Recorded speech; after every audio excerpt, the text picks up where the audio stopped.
All right, it's 7 o'clock. We'd like to start on time here. We want to welcome all of those in the audience to Harrisville City for our City Council tonight. Welcome to our City Council and our staff. We appreciate all of you being here and your interest. I'm going to excuse Council Member Steve Weiss. He's not attending tonight. Moving on to item number 2, we'll have an opening of Pledge of Allegiance and opening ceremony by Council Member Loveland. Will you all please rise and say the Pledge of Allegiance with us. I pledge allegiance to the flag of the United States of America and to the republic for which it stands, one nation, under God, indivisible, with liberty and justice for all.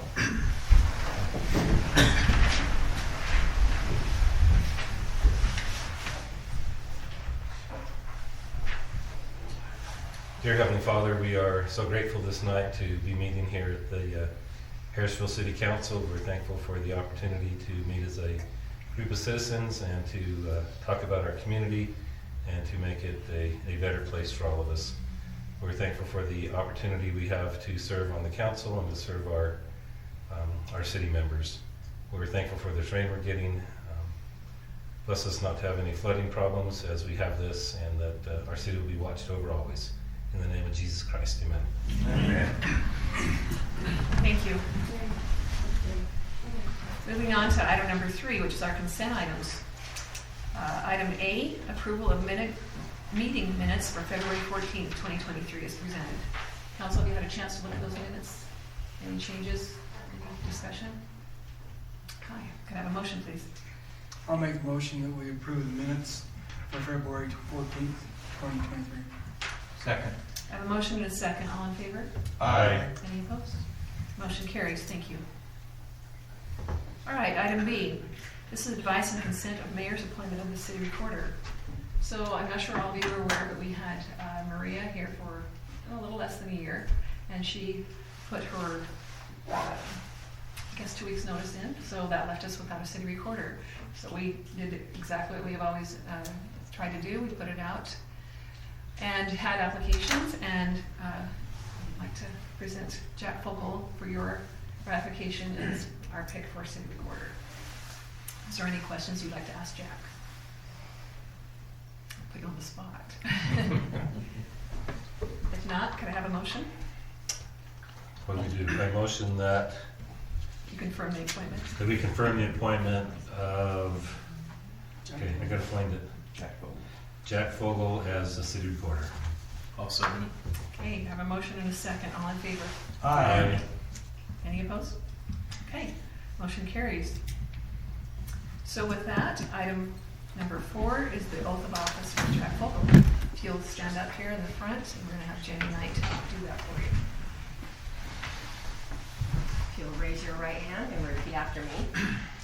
I state your name. I, Jack Fogal, Do solemnly swear do solemnly swear that I will support, obey, and defend that I will support, obey, and defend the Constitution of the United States, the Constitution of the United States, the Constitution of the State of Utah, the Constitution of the State of Utah, and that I will discharge the duties of my office with fidelity. that I will discharge the duties of my office with fidelity. Very good. Congratulations. Congratulations.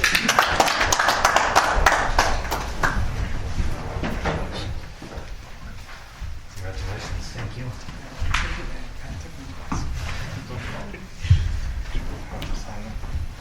Do you want to sign it now? So we're going to have pictures of you signing it. Really pleased to have Jack. He stepped right in and done a phenomenal job.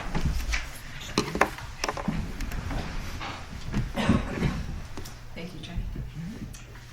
Item number 5, our business items. Item A is a presentation, Live 911 by Weber County Sheriff's Lieutenant Mark Horton. Welcome. Thanks for having me. We also have You want to introduce who's with us? Sergeant Slater. Yeah, I brought Sergeant Slater with me to cheer me on. Okay. We presented this a few weeks ago in Chiefs meeting, and what this is a program that allows your officers or deputies to listen to 911 calls in their car as they come in. This started about a year ago. I went down to Chula Vista with a couple of other people from the sheriff's office to look at their drone program. And their drone program is amazing. They're typically, they run the whole city. Chula Vista is a city just below San Diego. Let me hit unmute here. Yeah. Loveland Drive, South Loveland. They give me the address on my time of verification. 1885 East, Skyline Drive, South Austin. Is it the residence, the business? It's an assisted living. What's the name of it? Yeah, Mountain. Okay, what's your callback number? 801 668 3134. Okay, tell me exactly what happened. I just had a resident who fell earlier today and hit his head. And his wound was. Okay, so like I said, we went to Chula Vista. It's a city south of San Diego a little bit, but their drone program, they cover their whole city with 4 drones that are on standby, ready to go. Their typical response time to eyes on is 60 to 90 seconds. Okay, so every officer in the city gets an alert on their computer that a drone is launched and they can watch. We went down to look at this and they kept talking about the live 911. And what this does is this allows a 911 call only. So if it's on a non-emergency line, it doesn't pick it up. But if a 911 call comes into dispatch, it picks this up, our officers can click on it and watch or listen to the call. So in Chula Vista, for the example, their officers are seeing and listening to what's going on before they get there. And so it's really quite amazing. It took us a while to get this up and going. It took a lot of work. Dispatch was 100% on board. But a couple things that really are the highlights of it is we're getting about a 2-minute head start. When a 911 call is placed into dispatch, it takes a minute or 2 for that call, for the call taker to enter the call information and get that transferred over to a dispatcher, who then dispatches the officer. Our first week with this program, we had an incident out in Far West where a 13-year-old at the rec center collapsed and went into cardiac arrest. The responding deputy was over in West Haven down by the county shops and beat the fire department by 3 minutes and drove by Station 61 en route there. So it's given us a head start on all of our calls. We're also getting, I don't know if you want to say better information, but we're getting all the information. You can feel the stress in the voice of the people that's calling in. It kind of ups the emergency of what's going on and that type of thing. Our deputies now have a lot more respect for the dispatchers at dispatch, because us as deputies, we always get the calm collective voice on our end, like, hey, copy a homicide in progress, and we're going, okay, but on the other end, they're getting the person that's screaming frantically while the dispatcher's trying to get information out of them. But on this right here, on the left map, that's a Google image, and that is live. Okay, so it gives them pinpoint directions on where this is. And it works so well, if you make a call from the 7-Eleven, it's not the 7-Eleven, it's showing you which parking stall in the 7-Eleven that call is coming from. This is fantastic for moving situations where somebody calls in and says, hey, I'm following this car, there's a guy in the car, he's hitting the female passenger in the car. With the time delay through the traditional system, you're 3 or 4 minutes behind. With this, the officers are seeing exactly where this is going and where it's moving.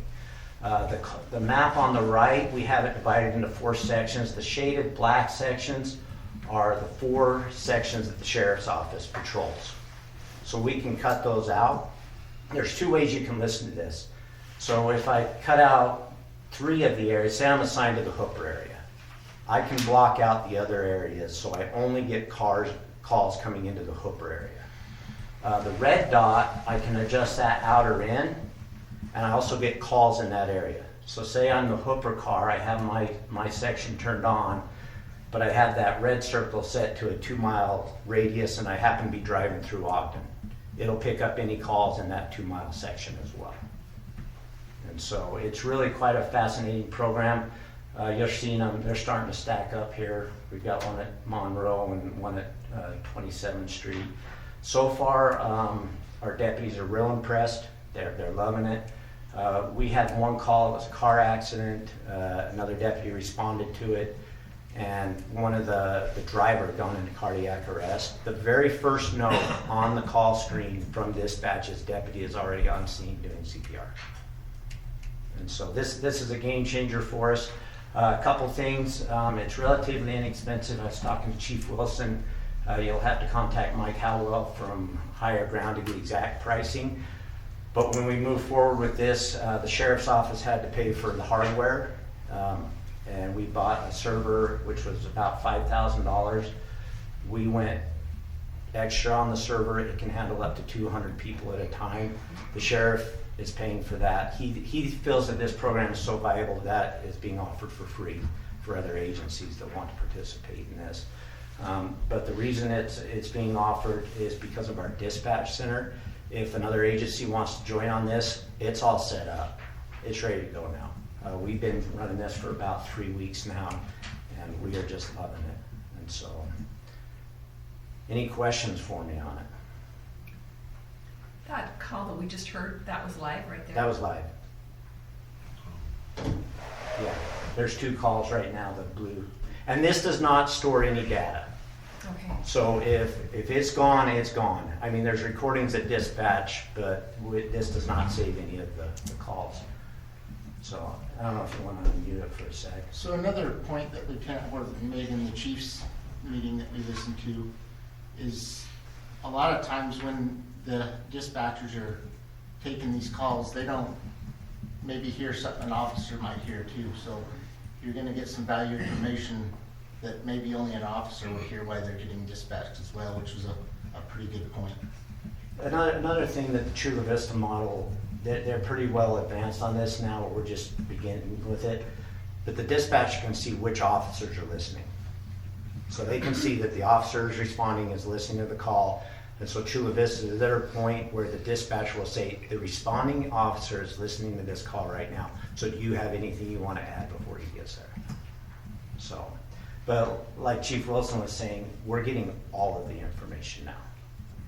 Whether the dispatcher thinks that little part that they left out is important or not, it may not be important, but you're getting all of it. So. I think another good point is that the call taker takes it, like you say, then it's the basic information is relayed to the dispatcher. So I think a lot of people think the same person taking the call is the one that's getting on the radio and sending it out. There's some lag time there, and this is going to help that immensely. I've been timing, sitting at home on my day off because nothing's on TV, but the average time of it saving is 2 minutes. And for somebody that's not breathing, 2 minutes is a lot. Or say someone with a firearm or something, that's a lot of time. But on average, sometimes it's a little more, sometimes it's a little less, but the average is saving us about 2 minutes. But we do, and like I said, I like the fact where if it's mobile, you can see him moving. You can see the call taker moving, or the person placing the call. So are any other cities on board yet? Right now, it's just us, but like I said, we presented 3 weeks ago. I know Riverdale's looking at it. It's 2 retired officers out of Chula Vista that put this together. I'm not sure on the pricing. We're paying $900 a license per year, but you don't have to have one for every officer. So if you have an average of 3 officers on duty at a time, you need to buy 3 licenses. So they didn't make us go through and buy one for all 45 deputies. They can share the licenses. Like I said, it's 2 retired officers, so they're very good. They understand shift overlap. This crew's coming on, that crew's going home. They don't mind the overlap for a little while, but yeah, we purchased 12 licenses and share.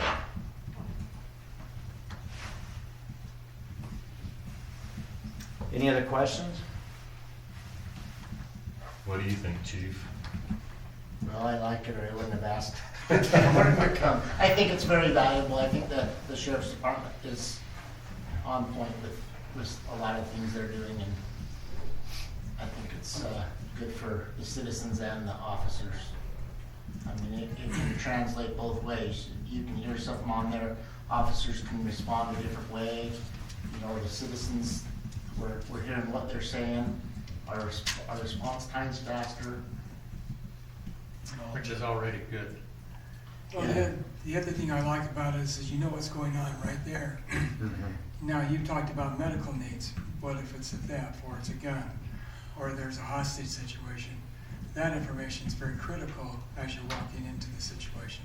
Oh, absolutely. You know, lives will be saved that way. And that's one thing they talked about was the call loading. I mean, you get somebody who's calling in a kid with an airsoft gun and it's classified as a man with a gun call, but it's totally different. So It does have a lot of de-escalation possibilities, and we saw some of that down at Chula Vista, where you're getting the details, like he said, okay, this is so-and-so, we know he's got an airsoft gun, it's probably not a man with a gun. So go back to the beginning of your presentation, because I got lost in the aerial things. I always wanted to fly, so my mind stopped there.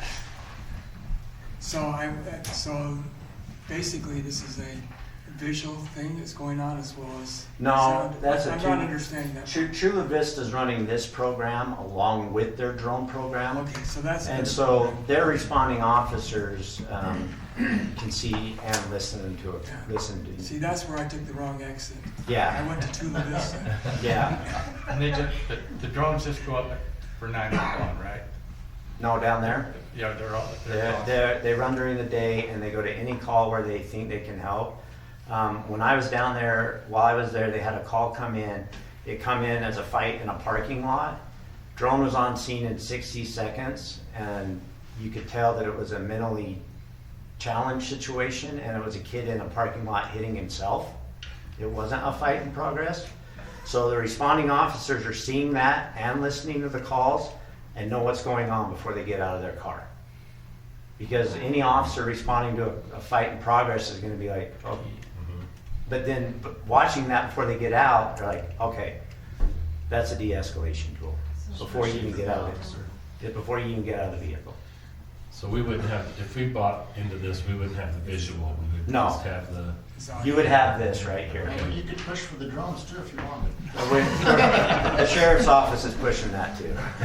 Let them buy it first. Yeah, let us buy it practice. first. So, but Don't no, you have drones? Huh? Aren't you on a drone team? yeah, I run the drone program as well. Right, okay. And so we're working on that as well. Okay. So, yeah. Just out of curiosity, how many drones do you think would take care of us here? Their program's pretty expensive because of the FAA rules. It's kind of, but I don't think the technology's quite here. The technology's here yet. We have quite a challenge with the mountain range dividing our county in half. But the sheriff's office does have 4 drones now that we can launch and stream like Chula Vista. We can launch a drone, the sheriff will get an alert on his phone. Dispatch also gets an alert on his phone, on their computer, and they can watch it as well. We had a situation last year where we were doing a saturation patrol, and we launched a drone from probably a mile away, and we're watching a deputy do field sobriety test at Burley Burger on 12th Street. Nothing happened. It went fine, but imagine the situation where the intoxicated male pushes over the deputy. The dispatcher is now watching that. He doesn't have to scream in his radio for help because the dispatcher is watching it live. So we're working on that slowly. This is one piece to it. So, Thank you. any other questions? I think so. Hey, thank you. I appreciate your time tonight. Thank you, Lieutenant. you. Chief, is there anything you want to add to that as far as the cost of the city, or do you think that's in the packet and that's fine? I think the preliminary costs, we would be around $4,000 to $5,000 for the startup, it sounds like, and then I think that we would need 3 licenses per year. So you're about another $3,000 a year for that, plus I guess the GPS pucks that we would need, but They're $20. Yeah, this lets everybody know where the officer is. I think this is a good program on several fronts. It was brought up de-escalation. You know, if you're just going off dispatch notes, you might respond a different way. If you're hearing everything, you know, you have time to think about it and run it through your own head and hear it your own way, and maybe it's not as aggressive each time because of the information we're actually hearing. So I think the sheriff's office is on point on a lot of things they're doing. I'm glad he came and presented at the chiefs, because we wouldn't have known about it, and I think it's very useful. But the reason we jumped on this is obviously budget's coming up, so that's kind of what I'm asking is this something that you want to add into the budget as we're going through the budget talks this year? Is there a commitment for how long you need to keep it? Like, do you have to do a 5-year No. commitment, or is it just It's year just to year? annual, year to year. Okay. The nice thing is it is retired officers that put it together, so, and I don't think they're trying to get rich off of this. Okay. But, and like I said, the sheriff's office paid for the hardware up front, and that's free to anybody that wants to join on, and we planned it that way. So if I understand it correctly, there's some training that's involved that you would pay a little extra for, and the installation and the setup, correct? Well, you might get some discount on that because it's already installed. Okay. If this is something you guys want to look at, we'll reach out and get firm prices, but I'm guessing at least $4,000. Yeah, can you go back to my screen for just a minute? I'll show you a little bit. I guess one of the things I look at longevity is software update. Yeah, there could be some cost there. So if I refresh this, Or availability of that. I Well, just usually took when you're out, buying licenses, each year you renew your licenses, that should be your upgrades with the system. You're not buying the program each, and owning the program, we're just buying a license to use it. So I understand. normally, that would come with the, so I the I took out 3 of the patrol sections. So if I'm the Hooper car, the one down on the left that's shaded is still yours. They would go in and add a map for Harrisville, okay? The biggest complaint about this is everybody trying to listen to all the calls, and it's overbearing. So they would add a map for Harrisville where your officers could just listen to Harrisville if they want. I can also change this and change my circle in or out to whatever I want. So say Hooper's Harrisville, like I said, we have our 4 sections in there. There would just be one added for Harrisville to section that in. And like, you know how dealers put advertisements in the license plate? But I didn't see who the dealer was. So she was either.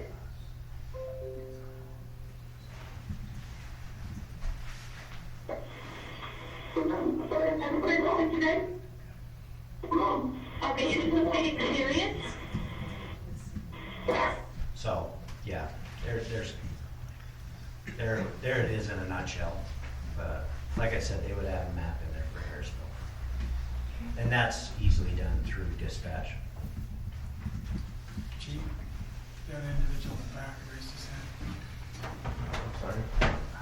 If the Harrisville PD were to do it and they start getting the information, how is that information, or is that information shared with the county at the same time? if they have it, sorry, go ahead, Mark. Yeah, the way we're kind of unique in Weaver County that we have a consolidated dispatch for all the agencies. Salt Lake has 3 or 4 dispatches. A lot of cities like Chula Vista have their own dispatch for their own city. Where this is set up through dispatch, it's available everywhere.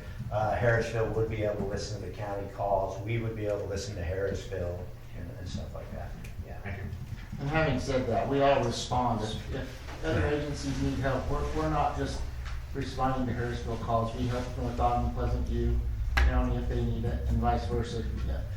And one thing that I'd start to say, or just point out, we're still working on this. It's a little ways out, but we will be adding some geofences around every school in the county.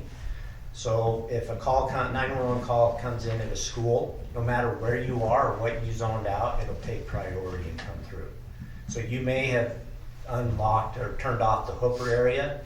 If a 911 call comes in at Hooper Elementary, it'll override and you'll get an alert.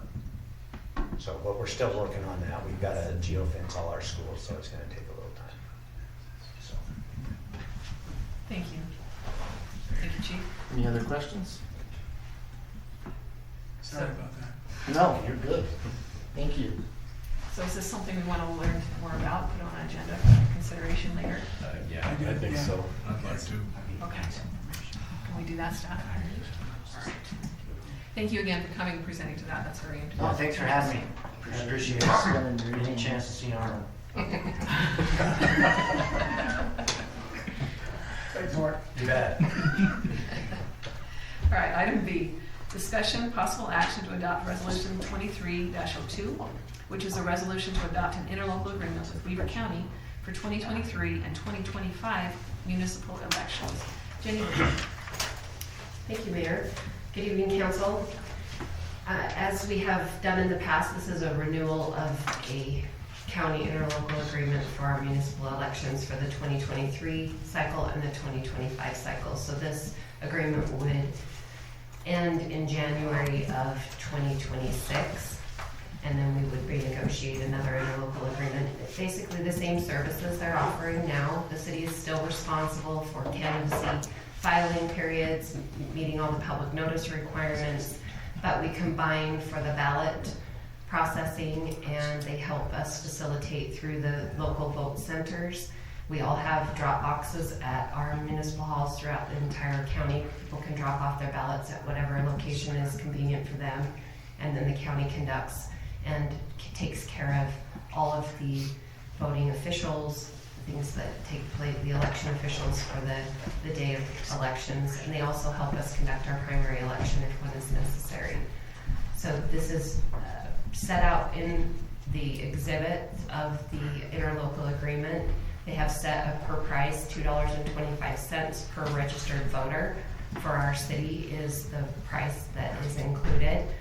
And they typically, which is outlined here, if there's another jurisdiction that's holding an election at the same time, we share the ballot and the cost do decrease. If we have to hold our own primary election, that's what's included with the total cost per election. And that depends on how many people we have filed during the candidacy period to determine whether we have to have a primary election before the general election.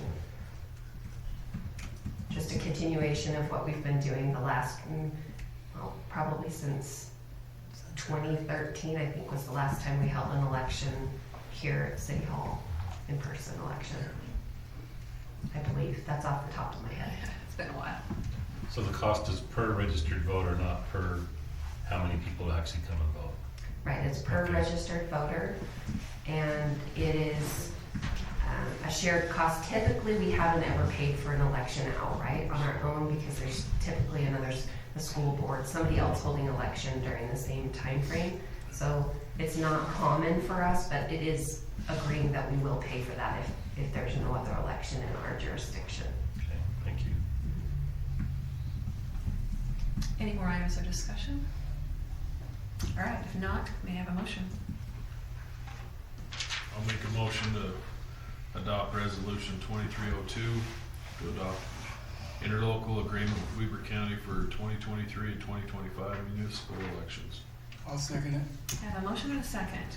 This is a roll call vote. Councilmember Loveland? Yes. Councilmember Jackson? Yes. Councilmember Christensen? Yes. Councilmember Williamson? Yes. Thank you. Motion carries. Moving on to item C, discussion possible action to grant approval for the environmental study for West Harrisville Road Funding. Justin, do you want to take this? Yes. Justin Schnitzel. So, as we all know, over the past few years, we have been looking into extensive grants and funding to upgrade some of our road systems. But a couple years back, we received this funding for the section of West Harrisville Road between Highway 89 and the railroad tracks. So what we're asking, we would put it in our capital improvements budget last year to pay for it because of the new procurement policies and policies in place. Part of this is the environmental study that the federal government requires that we do to get that funding. It's usually around $35,000 to $40,000. As I said, it's in the budget, it's ready to go. We just want to get you guys' approval to go ahead and spend that money to start the process so that we can stay on track for construction of 2024. Might educate everybody where those funds actually come from.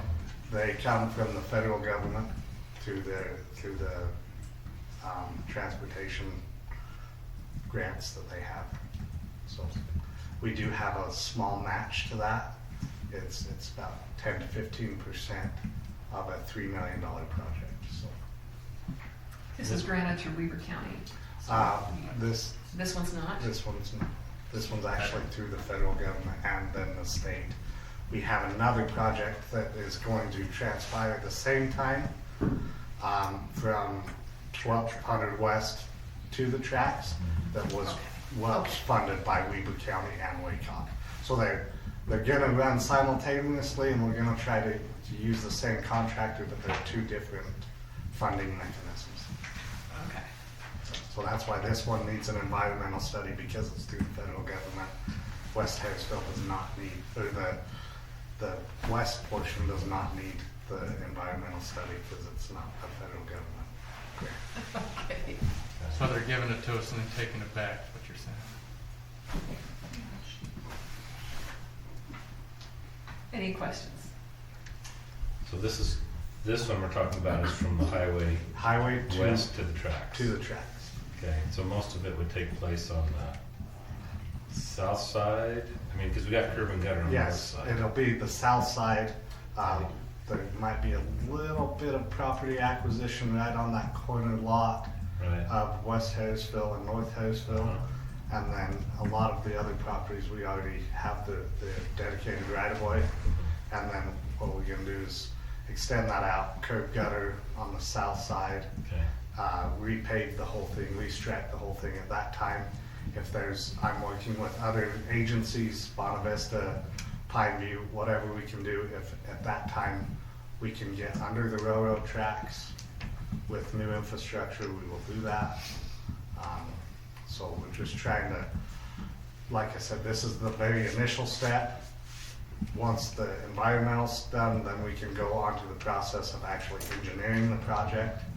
And then from the engineering phase, we would, with a UDOT representative that actually manages the project, just like Larson Lane, with myself and Matt Robertson, our city engineer, and we work together to finalize the project. So you said, I know I'm probably getting ahead of myself, but you said curb and gutter, will there be sidewalk on the south side? Sidewalk also, yes. Okay. Yeah, curb gutter, sidewalk, all the improvements up to Okay. the track. Right. We're talking about trying to do another, a ramp type to hook, Like it is on the other Yeah, side? yeah. Okay, to allow pedestrian traffic across yeah, that. okay. And then we are also looking at a total different stretching plan to try to mitigate some parking on the north side, but also leave a little room for a bike lane Thank you. and other things as we try to make our community a walk and bike friendly community, especially where that ties into 750 West. And hopefully 750 West becomes the cornerstone road of our city over the next 5 to 10 years. Any more discussion? No. Questions? Thank you, Justin. Thank you. All right, if no more discussion, I would like a motion, please. I motion that we grant approval for the environmental study for West Harrisville Road Funding. I'll second it. I have a motion and a second. All in favor? Aye. Any opposed? Okay, motion carries. Thank you. Moving on, item D, discussion, possible action to adopt resolution 23-03, which is a resolution to authorize the application for and in support of Representative Blake Moore's fiscal year 24 community project funding request. Jennie Knight. Thank you, Mayor. I might ask you to chime in a little bit on this as we get the background here. As you know, staff has been diligently working for grant opportunities for the city in any way, shape, or form. We have some more updates in our mayor council follow-up about other grants, but this in particular is a earmarked funding program offered by Representative Blake Moore's office for community project funding. And the mayor met with Representative Moore back in February 1st. Yes, February 1st, and met with them and kind of explained some of the challenges that small cities face with infrastructure and growth and development and the demands on our communities with not the kinds of funding that some of the larger cities can anticipate. And he offered this program as an option for the city. So the mayor received an email with information on how to apply for this community funding program, and Justin's team deserves a lot of credit for the amount of effort that they've put in a short period of time. The mayor was able to reach out to several community leaders surrounding us. We've gotten letters of support from Representative Wilcox, from Sheriff Arbon, from Commissioner Frower, to the Economic Development Director, Stephanie Russell, that was at our retreat, the neighboring city mayors. We've received a lot of support for what we're applying for is the infrastructure connection from Highway 89 over to 750 West, which is a total of about $3 million worth of funding, in hopes of receiving that to balance out the budget for the new municipal complex over there. Justin, I believe, has included in a memo for you to review what that connection means to the community and to the city in being able to move forward with our project and relocation up to that property that the city owns. So this resolution is your support for the city to move forward in requesting that funding, and the deadline is this week. And again, kudos to the Public Works team, in particular Justin and Glenn, who have put this together in the turnaround time, because we only had about 2 weeks, 10 days notice. Yeah, less than. And fortunately, we had a council meeting to squeeze in that time frame to meet that. So we're very hopeful that the city can receive that $3 million funding to put in that infrastructure. What do you think? Hey, I'll take money anytime. Is that like free money? You bet. If it'll help felt us like as a everything city. just, right, it felt like everything fell in line for us to apply for this. And then once we got the ball rolling, everything really just snowballed, and hopefully we'll get this funding, and it'll be changing for the city and helping us move forward with the public works and the complex over there. So, you know, I suggest we sign this, approve this, and then get the application in tomorrow, and then we'll see when that funding comes through. It's fiscal year 24, so we might not see it for a bit, but it'll be great. So put all the good vibes out there that you can, and we'll get this, right? I was impressed with all the memos from all the different, the school board, the police, fire, everybody. I was just like, okay, this is nice to feel their backing for what we need to do. And we have more than was on there too, so it felt good to have that support, reaching out, like the sheriff's department. And he, Sheriff Arbon called me, is this gonna work? What else do we need to put in? Because sometimes grants need words exact, right? So this is actually an earmark, not a grant, which is a little bit different funding than we've ever gone after. But I'm really excited for it. Had no idea the project existed, but there was a group of us from Weaver CTC that actually met with Blake Moore in his office in DC, and he brought this up. And I just think I don't believe in coincidences. I think this is ours. So I hate to be too cocky, but I feel good about it. So with that, may I have a motion on this? I'll make a motion to adopt Resolution 23-03, resolution that will authorize the application for, in support of Representative Moore's fiscal year 24 community project funding request. I'll second. Okay, I have a motion and a second. I'll need a roll call again. Councilmember Loveland? Yes. Councilmember Jackson? Yes. Councilmember Christensen? Yes. Councilmember Williamson? Yes. Thank you, I appreciate that. We'll get that turned in for tomorrow. And again, thanks to Justin and his team and all the city staff that's helped with that. All right, item E, 2024 budget discussion. Jessica, are you going to take this? Jenny, take this? Jenny wants. Okay. Thank you, Mayor.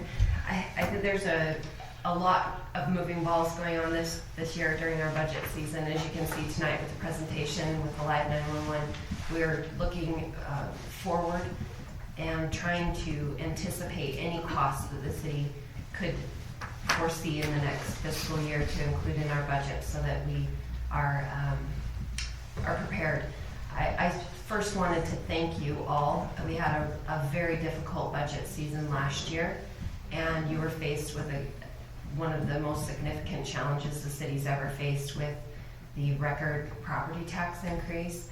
And I want you to know that that has 100% helped balance the city's budget this year. It was the hard thing to do, and it was the right thing to do. Here we sit in March of 2023 we only issued within the last 2 weeks 3 building permits. We have banked year after year on development going through to fund the city's needs, and the development stalled. And if we had made that decision again last year to anticipate additional funds coming through development, we would have been left holding an empty bag again. So as much as it was a very, very difficult thing for the community, it was difficult for you guys to make that decision. At some point, the city had to take that large step to close the gap, so that now we can go into a maintenance version of the budget instead of where we were always trying to play catch up to anticipate the future development that's coming through. So I wanted to begin with that, for the thank you for all your hard work in last year.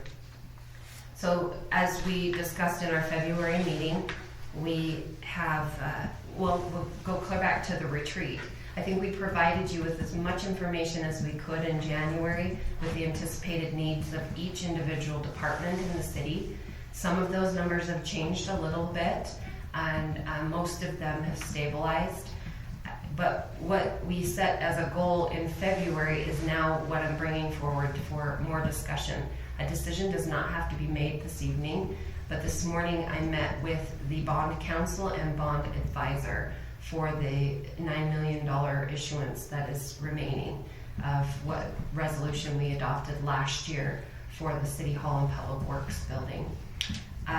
Jessica has been great in anticipating and including all of these numbers in the budget. Do you want to just highlight what that looks like for the council between the two, what the debt service payments would be? So we haven't received any forecasts on what the principal or interest payments would be. So basing on some bonds that I have had prior, I just estimated what the principal and bond payments would be for the year. It is in debt service, Fund 93, and we are transferring from the general fund into debt service to cover those bond payments. So you'll see as we get closer in the budget that is the use of fund balance. So, and that is kind of what we had thought about. So, any questions on that? On how that's going to look? So it'll show as a transfer to debt service in the general fund to cover that bond payment.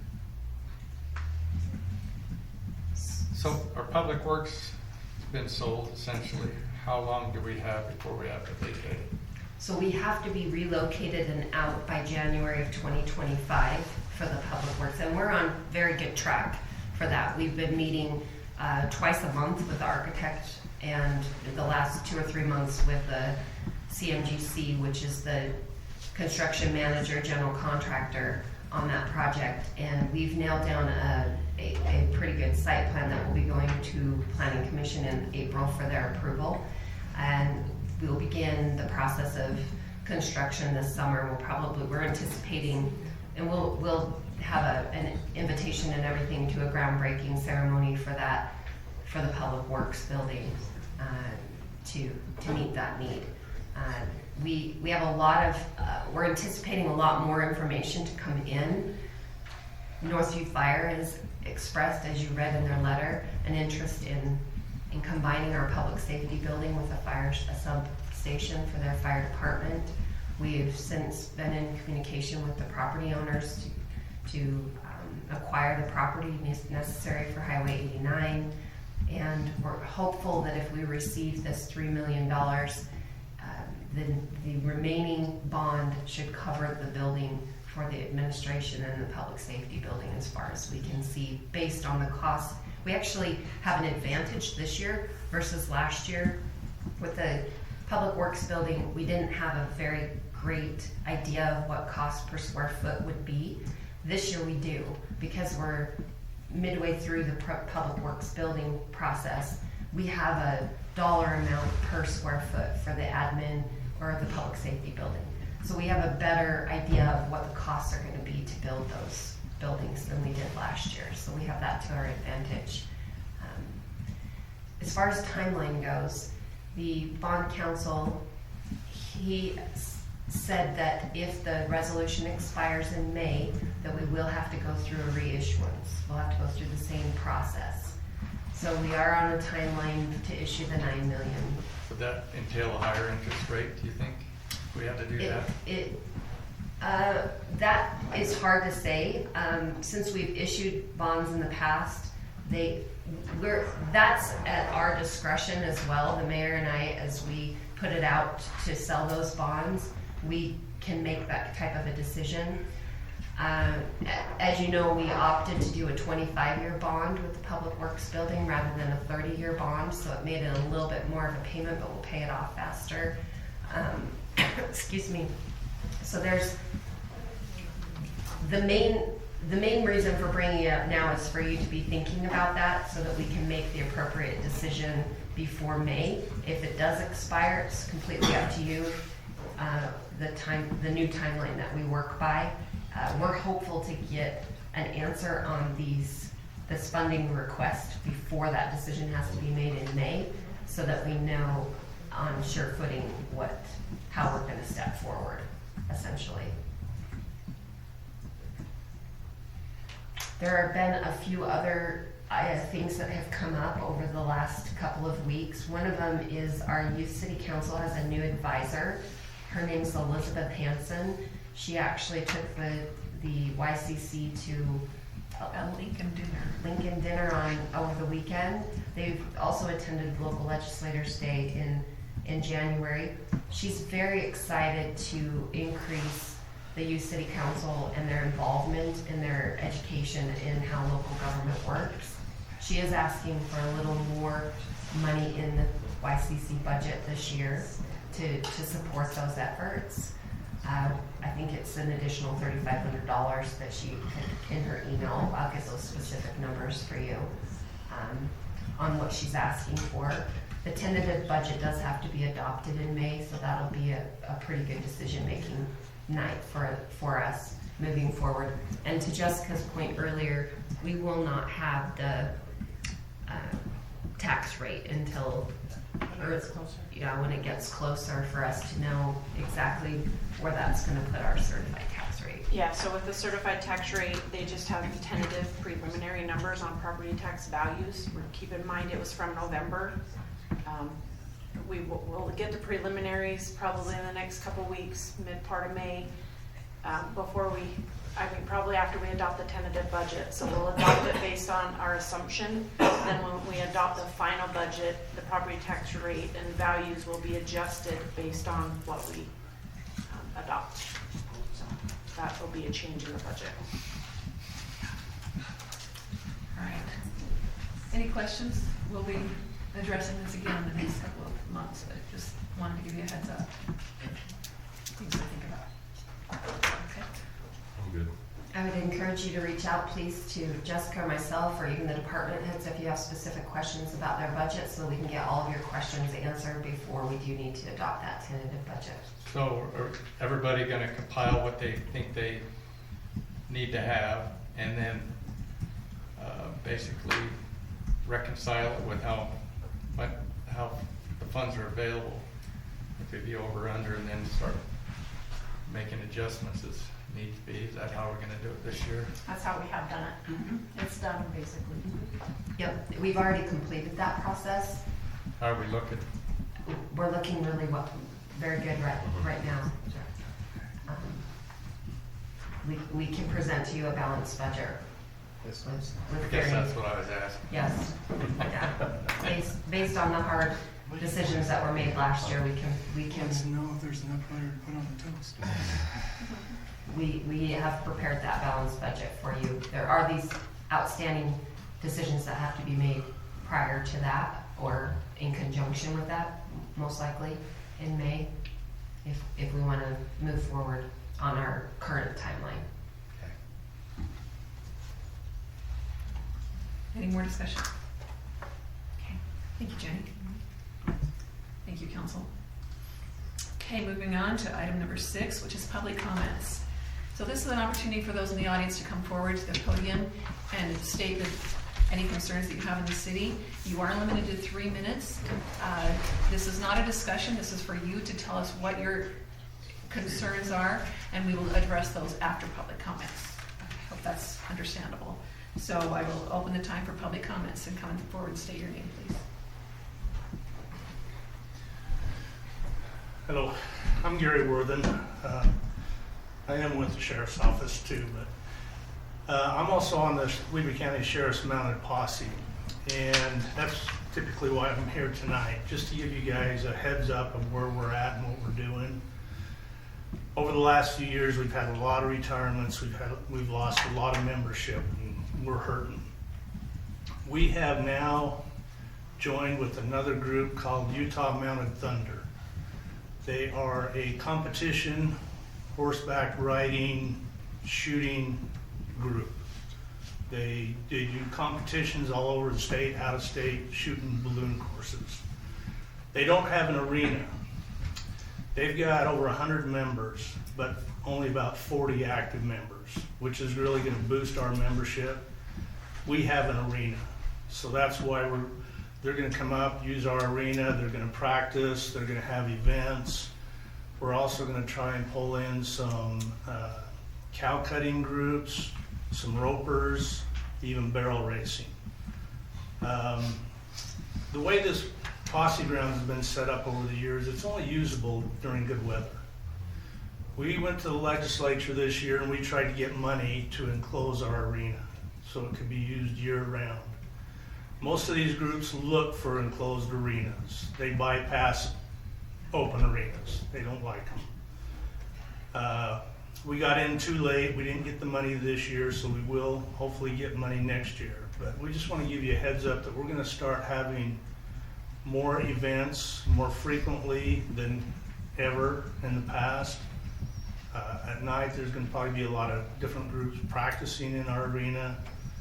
Events on the weekends is what we're hoping for. We're also trying to pull the community in that want to be involved in any of these events. Boy Scouts, whatever. The only thing that we're concerned about that we're going to get complaints on is the noise. The Mounted Thunder, when they do their shooting events, it is blanks. There's no live rounds. There's going to be strict rules about no live rounds on the property at all. So we just want to give you a heads up. Calls are going to probably start coming in. Just wanted you to know what we're doing. Then we'll come back next year when the building permits and whatever money we're able to raise for that. All right, thank you. Can't be any noisier than the fairgrounds though, right? We can try. Thanks. Any questions on that, or? Well, actually, it's just public comment, so. So when you said the events that they do, if they have events, I'm guessing the balloons, that's the wax bullets when they actually do those? Well, black, mostly blanks is what they're using. It's just cut under. And they're just as loud as a live round. Okay, your 3 minutes are up, sir. Okay. Thank you. Like 6 minutes.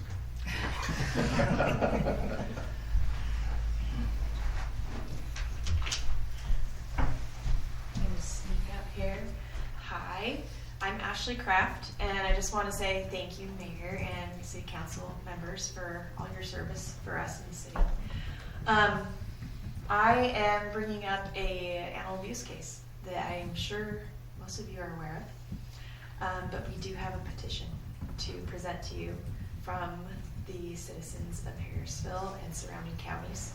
I have sent that to Jenny right before the meeting started, so hopefully she can get that to you and you can read through it. I don't know where we're at in the case. We've been following up for about 3 months now. I know it started, this particular incident started in December. We can go into details and whatever if people need to know about it, but it is something that we are very concerned about. We are concerned that the ordinances have been broken and we haven't seen action since, and maybe there has been. We tried to call today to find out, and we weren't able to get a hold of anyone. So the action items that we asked on the petition to you all is that these animals are seized, and we've been in discussion with Weber County Animal Control, with Commissioner Frower, with Commissioner Harvey about that, and I know that we are in contract with them. That is something we'd like to discuss, as well as our city's contract with animal control, because it's been a difficult situation. So that, and then we also are asking for a possible suit because against this individual, Miss Georgia Myers is actually her name, and because of the ordinances that have been broken and because of the amount of complaints that have been made. And I know that there have been many submitted. And it's gone on for several months. We are also asking for an investigation of the animal control investigation, because as many of us are professionals in the animal world, we found many things wrong with the investigation. We've discussed this with the commissioners as well, but I do believe you all need to be aware of that. Anyways, we're happy to discuss this more later, but we did want you to know that this is a very important issue to us. We don't want to be seen as the city that is okay with animal abuse, and I know many of you are not, but it's something that it's a pretty dire circumstance. So I wanted to bring that up. Thank you. Thank you.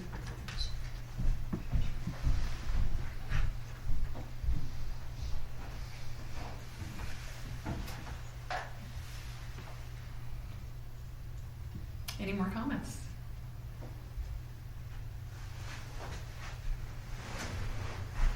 Dave, sing to us. Sing to you. I just want to say that. No, if you have to, you have to. Okay. Well, hi, my name is Wendy Wright, and I'm just going to back Ashley Craft's play. Several of us that are here for that purpose as well. Thank you. Thank you.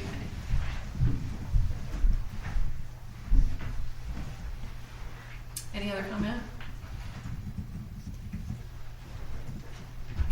I guess I better sing. I wished I had a guitar. My name is David Anderson, and I am in full support of what Ashley's doing in this animal abuse case. I've been involved with it for a number of years, not at my request, I assure you. But something needs to be done. We've met, as she said, with the council or the commission, and we've met with Weber Animal Control. And since we are in the community of Harrisville, I think that we, as the city council and mayor, need to get very involved in this, because it's pathetic. All you got to do is go down there, and you know, Mayor, because you live right next to it. Please, I am an animal advocate, and these animals don't deserve that treatment. Thank you.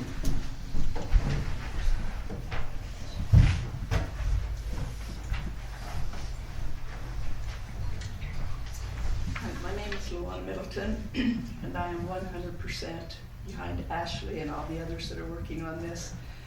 This is a situation that has been going on for 13 plus or minus years, and apparently nothing has been done really to stop it, because it's escalated and escalated to the point where these animals are in bad shape, and it appears that the animals,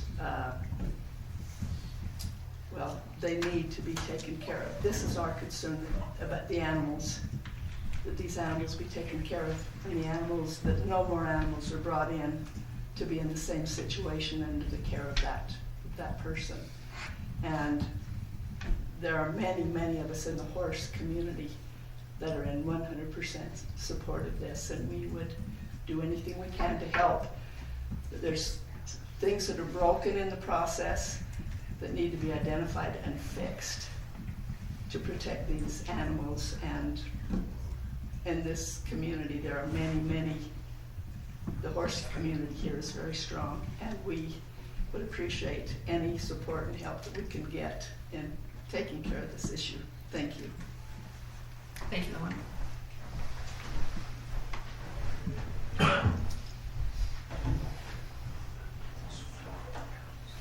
Any more? All right, I'm going to close the public comments. Sure. So council, based on some of the feedback we just received as public comments, and we also have our city attorney Brody here present to answer any of your questions that you might have about our code enforcement process. As you're fully aware, our code enforcement process is a number of steps that must be completed before we send a case to Brody for screening for charges in our justice court. We don't have a practice of filling in complainants about our cases, just like our police department doesn't fill in complainants on investigations, ongoing investigations that are taking place. The code enforcement side is similar. We don't necessarily give feedback. I'm happy to give as much feedback as you'd like me to the people that are here under your direction. But we are moving through the code enforcement steps in our ordinance as we became more and more aware of what was going on there. The city has had a number of notices sent to this property owner over the course of my 18 years here with Harrisville City. And at this point, we are in the mid-step. I don't think it's appropriate if Brody wants to speak further. I don't think it's appropriate for us to necessarily disclose anything outside of what our steps are, the process that we take. We notice the property owner of a violation. They have so many days to come into compliance. If they haven't responded, we send a second notice. We send all of these notices by certified mail after the appropriate timelines have been met. If there's continued violation, we record a certificate of non-compliance at the Weber County Recorder's Office against the property. The case is then sent to Brody for screening. If he so sees that there is continuing violation that he wants to file in the justice court, he files an information into the justice court. The individual is brought into the court to be seen by a judge. The city does not make it a practice to remove or go onto personal property, just as we protect all property owners in the city. We do not go on property without a judge's court order or a warrant to enter the premises. So I recognize the emotion involved in this case. It's been ongoing for a number of years. The city's been aware of it for quite some time, and that's our report. We are in mid-step of the process for code enforcement and taking the next step as soon as those timelines are met. No, she has been charged criminally in the past and probably dressed down by our justice court judge, worse than anybody I've ever seen dressed down in this courtroom in my 25 years of being here. So it's been an ongoing issue. It's just not been got. I agree with these folks. We've got to do something about it. And she is the person is a hard person to get to come into compliance, but something needs to be done. I agree. Okay. I don't want to go straight too far off from Brody's. Just let's keep us in our place because we don't want to taint anything. Right? Yeah. Do you want to talk just a little bit? Thank you. First off, to everyone, I understand the emotion, and you can go look at my property and see how much I like horses. And if you really want to get into it, you can look at my prosecution history and see what happens when I get horse abusers in court. That being said, this is not the place to discuss factual ongoings of a case that's under investigation. There are multiple avenues that may be available once the appropriate evidence is compiled and put together. So I'm not trying to stop the conversation. In fact, I'm happy to talk to anyone who wants to and wants to be appropriate in that conversation after. But just specific to city council and a public meeting, we need to be very careful what we do and don't say. But yeah, this is not something that we're unaware of, and if and when that time comes, I say this, I don't know of a prosecutor in Utah that has more horses than I do, so if they do, I'd love to meet them. But other than that, just understand the frustration, I really do. But we're gonna work this process the appropriate way. While it may be inefficient, it is the way that the government, and quite frankly, when you bring criminal charges to anybody, it's important for Harrisville to do it the correct way. And as of right now, from what I've seen, that's what we're doing. So, but again, I'm happy to talk to anyone after, but let's just be very careful what is said publicly in a public meeting. I don't want anything to, one, hinder an investigation, but also to be used against us later. Thank you, Brady. And Dave, we'll get back to you in a minute. Okay. Thank you. All right. Moving on to item 7, Mayor Council follow-up. Let's check with our department heads first.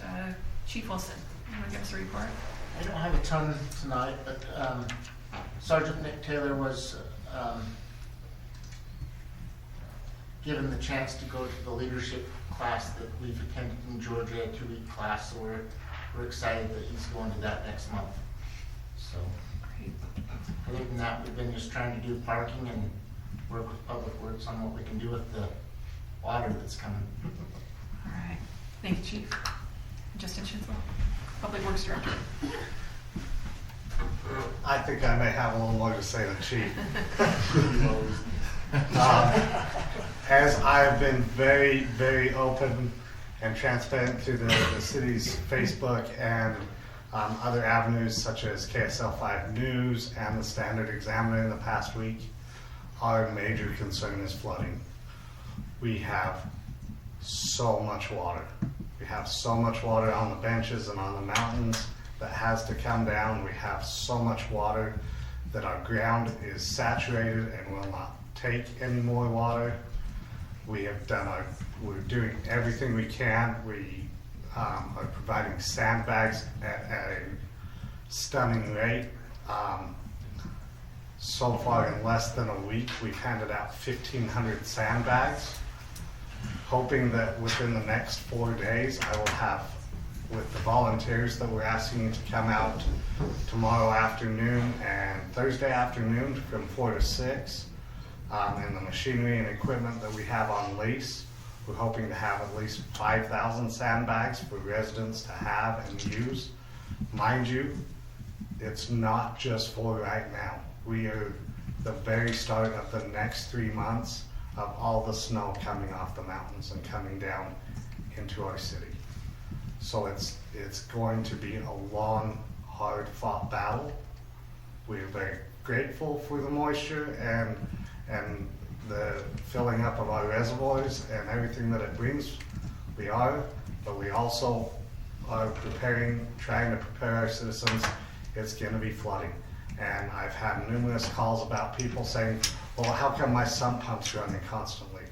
Well, go outside and try to dig a 6-inch hole and it's already filled with water before you can get the next scoop out. It has nothing to do with the water that's still up on the mountainside. It's all the water that we've had from such a wet winter. I mean, it's a record-breaking, everybody, we're always about, what happens in a drought year? Well, now that we've had a historic winter year that we haven't had since probably the early 80s, we're now finding out what we're going to do with this. We have a lot of better infrastructure in place. If residents call and see that the detention basins are full, they are designed that way. We have some outflows that may bubble up in the street, like on 2000, to actually then move down further the street and fill up other ponds to hold back more water. Again, it's a vicious cycle. We have to understand it's not just our residents. So we get inundated from Pleasant View, North Ogden, and Ogden with their water, and then it has to pass through us, pass under the railroad, moves on to Merritt, Slaterville, Far West, Plain City, West Weaver, West Warren, all that. So it's not just us. I've had multiple meetings with all these different agencies. We're trying to make sure that we release water at a certain rate, that all of a sudden Plain City and the cities out west aren't needing to put pontoons under all their houses, because that's the amount of water we have. I mean, if you look at the snowpack total on top of Bedlam and Peak right now, it's about 12 feet of water up there. It's gonna end up coming down. If you can fathom 12 feet of water, we're drowning in this room. It's chock full. So, again, sandbags are at Public Works from 7 a.m. to 6 p.m. for Monday through Thursday, and then 7 to noon on Friday. We've extended our Public Works hours. We are asking for volunteers tomorrow and Thursday from 4 to 6. We will be filling the sandbags. We will just be asking residents to tie, stack, and then if they need, take sandbags at that time. Like I said, we've already handed out 1,500. I have 5,000 ready to go. Empty sandbags that we will be filling over the next couple weeks and getting them handed out to residents as they need them. So yes, be cautious, be aware. Anything you guys can do to help mitigate on your own properties. If it does inundate and you need some pumps, we do have about 5 or 6 pumps that we're trying to disperse out through our neighborhoods and our residents. Again, please contact Public Works.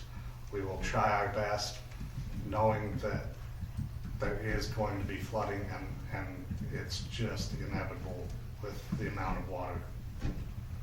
So you're limiting that to residents?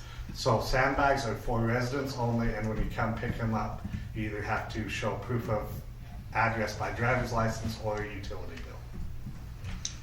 But Are you filling the bags at the Public Works? we are filling them. Everything is at Public Works, no longer at the park. Right. We just didn't have any control, and we were losing a lot more sandbags. And don't know that they directly went to our city residents that we wanted them to. Thank you. So it is all managed at Public Works and will stay at Public Works. So, All right, thank you. Appreciate your proactive stance on this, and let's see if we can help our city, because we've seen it flooded before. Okay. Thanks, Justin. Jennie Knight, Administration. I just have I have a quick report for Parks and Recreation. Excuse Brian, he's at a conference this week. But we were trying to give back feedback on our ramp grant last month, and we did receive a ramp grant for the replacement of our playground equipment over at the Harrisville Main Park. So we look forward to receiving those funds and installing that. He also did go ahead, I think he mentioned last month that he redistributed some budgeting items in his budget to acquire the movie in the park equipment that we need to run our movies. So that's a quick recreation update. For administration, each of you received a watershed tour invitation. If you have not attended that, it's very, very worthwhile to attend those watershed tours. It might be extra fascinating this year with the amount of water that we have. And then we also have your ethical pledge forms. If you'll sign them in front of me tonight so I can notarize those. And we're going to move into our annual training as soon as we're through with our mayor council follow-up. And I did do that at a record time for planning commission. That's 15 minutes last month. So I'll try and make it as quick and painless as possible. You're welcome to stay too. Thank you, Jenny. Grover, do you have anything to report? Yeah, I'm on the mosquito abatement board, and we discussed water last night. Jim Harvey brought up that there was an overview given by somebody, and I don't know who it was. But yes, we have water coming down, and yes, we are filling reservoirs. But the thing that impressed me was the aquifer. We will not know for another 8 months how much that's actually raised. And yes, it will bring it up. You know, there's water's gonna bring up the salt lake maybe 2 feet or something, which is great. But what we really are cautious about is we are still in a drought. This water does not mean we have water for lawns next summer. We still have to maintain what we're doing, and that was emphasized very much. And yes, there will be mosquitoes too, I'm sure of that. Just to let you know, but the water was discussed very much last night, so I just want to report that back. Okay, thank you. Kenny? The only question I have is for Justin, is how's the new head gate over in the park? Is that finished for our water? Finished. We're just waiting because we had to order a specialized grate. Okay.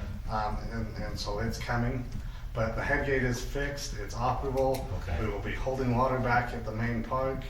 It will look like a lake, like Harrisville for a little while, as if you drive by Millennial right now. It's starting to slowly fill up, and so is Dixon Creek Basin. So again, you will start to see these ponds slowly fill up with excess water flows from the creek that come from the mountains. So as things start to flow down, we will keep that regular rate of flow to let go down the stream that we have to, and then try to hold back as much as excess water as those water levels rise. So, thank you. Thanks for getting that fixed in time. It actually was quite the feat. We had to put a specialized 36-inch balloon in the pipe to fill it up, to back the pond up, and then there was about 4.5 feet of mud and debris in the bottom of that, not allowing that head gate to go all the way down. And so we climbed down there and cleaned all that out and had a vacuum truck come and vacuum it all out, and it was quite the process. Then we changed kind of the ways, put some stairs in there so we could better maintain it for the future. So it's quite a different look, but it's actually more maintenance friendly and operator friendly. So. And your crew did that, right? We did hire an outside agency just because it's like the concrete box was a 4x6 concrete box. Okay. That we didn't have quite heavy enough equipment to get that lifted and set in place. Like I said, we don't have the vacuum truck, but we did hand in hand work with these other contractors to get it done. Yeah, so it was a joint venture on kind of from us, a company named Twin D that does the vacuum, and an excavation company called Online Utility. An Online Utility is the one that's leasing us out this bag machine at a steeply discounted rate, and it has been the lifesaver of lifesavers, so that we don't have to sit there and fill sandbags by hand. If you come out to the Public Works and help with the volunteer, you'll see how amazing this little machine is for filling sandbags. So So it sounds like a plan. I think we need to. Thanks. I think they ought to change the Easter program to a rain, lake regatta. Is that it, Kenny? Yeah, that's all I have. Max? Little follow-up with the fire board. We just commissioned an efficiency study that's done by a very reputable group out of California. Came and analyzed every aspect of our current setup with Northview. And they're very complimentary on how it was run. I talked a little bit about strategically planning to have a public safety complex at the new hub of our city, and sharing it with the police. Though they said that they kind of countered me, said, well, the call volume doesn't warrant it yet, and I educated them about the number of developments we have underway and the amount of growth that we're expecting. And so I think they seem comfortable with when all the developments that are coming to play that possibly that substation would be warranted, and also thought it was a good idea to team up. Okay, thank you, Max. Blair? I don't have anything. All right. I thank you, and I'm I don't have anything further to add, so we'll move on to item A and our annual training. You are more than welcome to stay to this, or I don't mind if you leave either, but we have to have this. Go ahead, Jennie. Want me to start right into it, or give the public opportunity to escape before we begin this next? Okay. So our Open and Public Meetings Act, and this is a review of the Declaration of Public Policy. The legislator finds and declares that the state, its agencies, and political subdivisions exist to aid in the conducting of the people's business. It is the intent of the legislator that the state, its agencies, and its political subdivision take their actions openly and conduct their deliberations openly, as we have done tonight. So the first item is, what is a meeting? A meeting means the convening of a public body or a specified body with a quorum present, including a workshop or an executive session, whether in person or by means of electronic communications, for the purpose of discussing, receiving comments from the public about, or acting upon a matter over which the public body or specific body has jurisdiction or advisory power. So these meetings have to be open to the public, whether they're a workshop or an executive session of the public body, where a quorum is present. If a workshop is being held the same day as a regularly scheduled meeting, it must be held at the regular location. Notice is given for a site visit or a traveling tour. We've done that in the past, taking tours of Central Weaver Sewer District. Electronic meetings in accordance with the Utah Code, and if it's not practicable to conduct due to an emergency or extraordinary circumstances. Sorry, let me make sure we're moving on. What a meeting is not is a chance gathering or social gathering. So if you were all to shop at Walmart on the same day at the same time, it's not a meeting. No public funds are appropriated for expenditure, and the public body is convened solely for the discussion or implementation of administrative or operational matters where no formal action is required. So at the retreat, that was a public meeting posted, but had we conducted our training there at a time, that would not be a public notice requirement. If we were to meet specifically to go through this, we would not have to post that.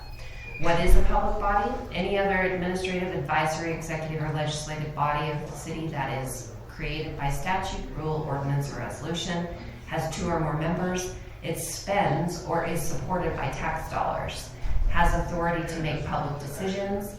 So our specific public bodies are City Council, Planning Commission, the Appeal Authority, and the Board of Trustees for the 4 Mile Special Service District.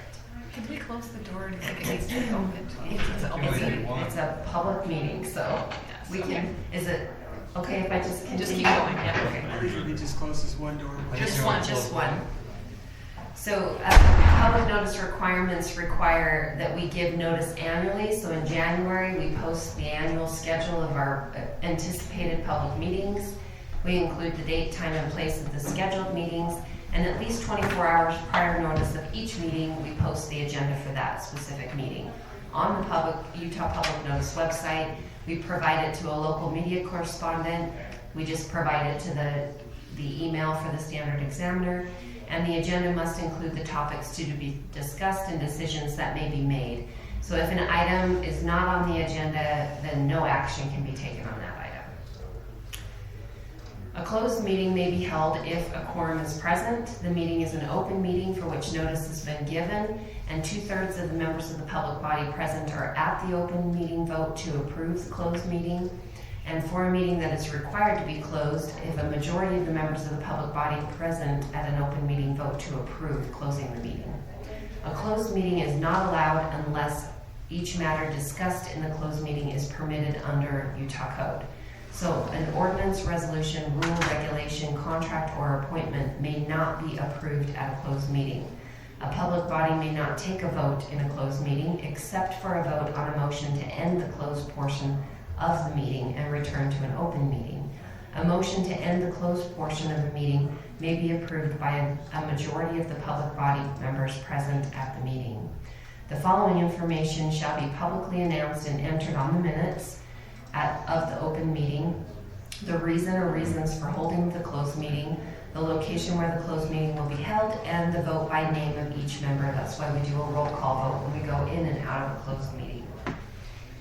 Except as provided in subsection 3, discussion of the character, professional competence, or physical or mental health of an individual is an allowed reason to have a closed executive session. Strategy sessions to discuss collective bargaining, strategy sessions to discuss pending or reasonable imminent litigation, strategy sessions to discuss the purchase, exchange, or lease of real property, including any form of a water right or water shares, or to discuss a proposed development agreement, project proposal, or financing proposal related to the development of land owned by the state if public discussion would disclose the appraised or estimated value of that property, or prevent the public body from completing the transaction on the best possible terms. So we can enter a closed executive session to protect the city's interest in purchasing and selling properties.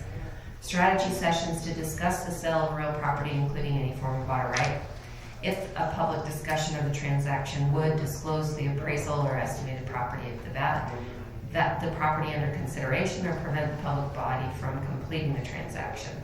The public body previously gave public notice that the property would be offered for sale, and the terms of the sale are publicly disclosed before the public body approves the sale. So like we did with the Public Works building, we actually posted it, public noticed it before we made that authorization for the sale. Discussion regarding deployment of security personnel, devices, or systems. We're allowed to talk about our security systems and our camera systems outside of the public's information for obvious reasons, so they do not know where those items are located. Investigative proceedings regarding allegations of criminal misconduct. So written minutes shall be kept of all open meetings. They shall include the date, time, and place of the meeting, the names of the members present and absent, and the substance of the meeting, including a summary of comments.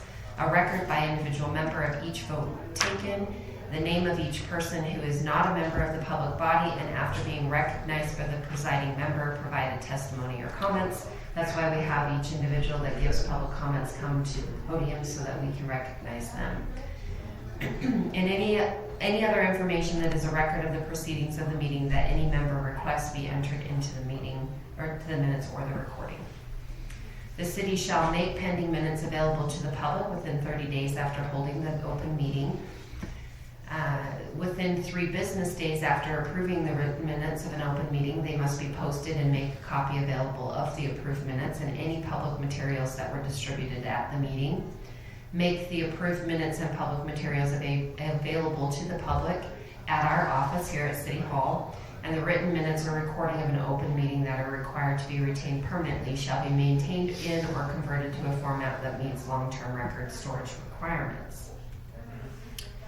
Recording of an open meeting must be a complete and unedited record of all open portions of the meeting from the commencement of the meeting through the adjournment of the meeting, and be properly labeled or identified with the date, time, and place. All or any part of the open meeting may be independently recorded by any person in attendance if the recording does not interfere with the conduct of the meeting. Within 3 business days after holding an open meeting, make an audio recording of the open meeting available to the public for listening. Enforcement of this chapter does not prohibit the removal of any person from a meeting if the person willfully disrupts the meeting to the extent that orderly conduct is seriously compromised.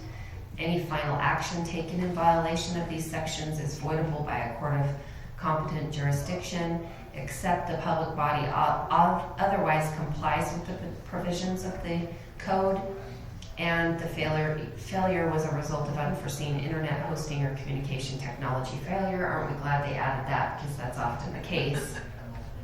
A suit to void final action must be filed within 90 days after the date of action, except if the final action is concerning the issuance of bonds, notes, or other evidences of indebtedness must be filed within 30 days after the date of action. Enforcement is by the Attorney General and the county attorneys. A person must show that a person denied any right may file suit to compel our compliance or determine the applicability to discussions or decisions, and court may award reasonable attorney fees and court costs to a successful plaintiff. That is the end of the Open Meetings Act. We will jump over to harassment and discrimination and see how quickly I can read these into the record as well. So this overview is for training purposes. It defines the protected classes and other definitions, the governing laws and policies. Examples and explanations are included, and a workplace violence prevention plan. So training purpose is to recognize what is occurring in the workplace, prevention of unlawful conduct and discrimination, understanding complaints, and avoiding costly claims. The protected classes are race, creed, color, gender, gender identity, sexual orientation, veteran status, national origin, citizenship, disability, age, pregnancy, familial status, and genetics. Definition of discrimination means the unjust or prejudicial, thank you, treatment of different categories of people or things, especially on the grounds of personal characteristics. Harassment means aggressive pressure or intimidations and is illegal when directed to a protected class. Harassment is any conduct or behavior toward another person based on a protected class which is pervasive, unwelcome, insulting, demeaning, threatening, ridiculing, derisive, or coercive, and results in a hostile, abusive, or intimidating work environment. Pervasive means existing in or spreading through every part of something. So it's ongoing, constantly hostile, inappropriate comments, jokes, innuendo, gestures, touching, graphic material, and communication. To demean means to lower in character, status, or reputation. Ridicule means to make fun of or mock. Threatening means to cause to feel insecure or anxious. And coercion means to restrain or dominate by force, to compel to an act or choice. Federal, state, and local laws are Title VII, the Civil Rights Act of 1964, Equal Pay Act of 1963, Age Discrimination Act of 1967, Rehabilitation Act of 1973, 1978 Pregnancy Disability Amendment to Title VII, Americans with a Disability Act of 1990 amended in 2008, Genetic Information Non-Discrimination Act of 2008, I've got that doubled, sorry, state law, and Utah Anti-Discrimination Act. We also have our municipal code and city policies and procedures. Sexual harassment means sex or gender-based harassment based on quid pro quo or creating a hostile environment. Quid pro quo means you do this and I'll give you that. A hostile work environment means conduct to a protected class which unreasonably interferes with an individual's job performance or creates an intimidating, hostile, or offensive work atmosphere, whether or not the harassment is linked to economic job consequence. Behaviors such as stereotyping, unwanted physical touching, targeting a protected class or individual. Who can be a perpetrator, management, employee, public, anyone. Who can be a victim, targeted individual, anyone in the work environment, anyone who tries to help. How do we address harassment? We report to human resources and report to our supervisors. Appropriate and professional behavior is an expectation here in Harrisville City. We are to be an example, dress according to our written dress code in the policy manual, keep your hands to yourself, communicate the behavior you find unwelcome, and report harassment. Unacceptable behavior is sharing too much personal information in the workplace, focusing on comments about the body or of another person, sharing inappropriate humor, displaying or sharing graphic material or inappropriate social media, emails, texting, or messages in the workplace. Workplace violence prevention. What is workplace violence? It's any act or threat or physical violence, harassment, intimidation, or other threatening, disruptive behavior that occurs in the workplace. It can be verbal abuse, direct or indirect threats, including nonverbal threats, violent or extreme action. The warning signs include fascination with weapons, alcohol or drug use, severe stress, anguish over workplace issues, history of violence, psychological instability, social isolation, and declining hygiene or personality changes. Stages of violent behavior include the early indicators are name-calling, harassment, insubordination, argumentative, and alienating behavior. It can escalate to ignoring policy and criminal behavior. Continuing escalation includes threats, blaming, and victimhood. and ultimately can end up in violence, which is using weapons, assault, arson, or suicide. Prevention and anticipation, we recognize the stages, implement security measures, and intervention and reporting. Our security is to lock doors, use lights and security, implement visitor protocol, and have no strangers in the workplace. Managing disgruntled coworkers and patrons, knowing and having a level of understanding on human psychology. Perception is their reality. Non-threatening posture, avoiding anger, avoiding appearing fearful, setting an example, and being aware of mental illness and reduced capacity individuals. Responding rather than reacting, be truthful and credible, avoiding arguments, talk slow, listen, be attentive, and allow the other person to vent. Being willing to find solutions, encouraging suggestions and solutions, helping correct wrong behavior, follow through with communication, look for win-win resolutions by being fair and reasonable, avoiding solutions that can be construed as vengeful, and facing threats by keeping calm, warning others if necessary, and having an escape plan, calling for help, and get counseling if needed. And there you have it. We are officially trained for the 2023 time frame. So that's all I've got, Mayor. Thank you so much. I hope you remember that. There's going to be a test after. So. Yeah. Can I have a motion for adjournment? A motion that we adjourn. Second. All in favor? Aye. Any opposed? Thank you. Didn't think it was going to take that long tonight, but it got to be a little bigger than I anticipated. So, you have to sign these before you leave in front of Jenny, okay? Or Jack, either one. Jack is really close.